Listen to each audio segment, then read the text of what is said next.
Debat Capres kelima di tahun 2024 menjadi debat terakhir bagi masyarakat Indonesia untuk menentukan pilihannya di pemilu 2024. Tentu, ini akan menjadi pemilihan penting bagi Indonesia untuk menentukan arah Indonesia selama 5 tahun ke depan. Perlu digarisbawahi, pilihan tiap masyarakat itu berbeda-beda dan kita wajib menghargai pilihan dari tiap individu karena Indonesia adalah negara demokrasi. Berikut 5 fakta menarik debat calon presiden yang kelima di tahun 2024. Yang pertama, aman. Debat capres yang kelima terkesan berjalan tanpa ada serangan. Hal ini membuat sebagian orang merasa kecewa karena di debat terakhir masyarakat ingin melihat perbedaan pendapat dari masing-masing pasangan. Tetapi di satu sisi ada yang melihat debat kelima di tahun 2024 berjalan dengan baik. Lalu bagaimana dengan teman-teman? Apakah teman-teman puas dengan debat capres yang kelima? Coba dong tolong tulis di kolom komentar. Yang kedua, sentimen netizen. Saat debat capres kelima, banyak sekali masyarakat Indonesia memberikan pendapatnya, di mana diketahui sebanyak 44,19% memberikan respon positif untuk Anies Baswedan. Sebanyak 41,5% memberikan respon positif untuk Ganjar Pranowo. Sebanyak 34,65% memberikan respon positif untuk Prabowo Subianto. Yang ketiga, debat masih berlanjut. Debat kelima, calon presiden Indonesia di tahun 2024 berakhir damai. Menjadi suatu pesan tersembunyi kepada masyarakat Indonesia agar pemilu di tahun 2024 tetap bisa berjalan dengan damai. Tapi faktanya sebagian masyarakat tetap melakukan debat kusir terhadap antar pendukung pasangan. Sangat disayangkan. Yang keempat, Jokowi dulu. Di akhir penutupan debat capres kelima, Ganjar Pranowo mengeluarkan statement berdasarkan pernyataan Bapak Joko Widodo ketika melakukan debat melawan Prabowo Subianto di tahun 2019.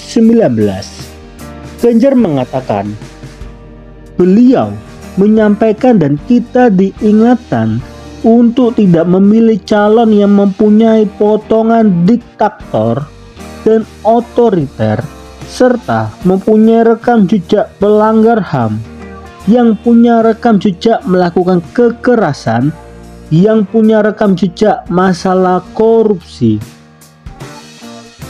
Perkataan itu sama persis seperti apa yang dikatakan oleh Joko Widodo di tahun 2019. Ganjar menambahkan, Ganjar sangat setuju dengan pernyataan Bapak Joko Widodo di tahun 2019. 5 tahun yang lalu dalam debat Capres 2019 saya tim kampanye Joko Widodo.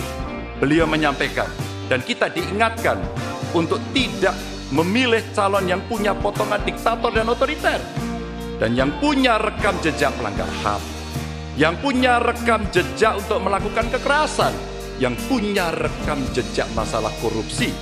Saya sangat setuju apa yang beliau sampaikan agar kriteria ini menjadi pegangan kita semua dalam memilih pemimpin. Kami tidak punya potongan diktator atau otoriter. Kami tidak punya rekam jejak melanggar HAM. Kami tidak punya rekam jejak melakukan kekerasan. Kami juga tidak punya rekam jejak masalah korupsi.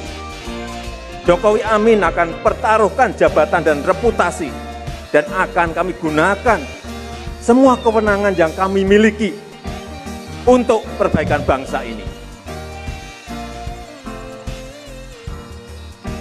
Yang kelima, serangan ke presiden.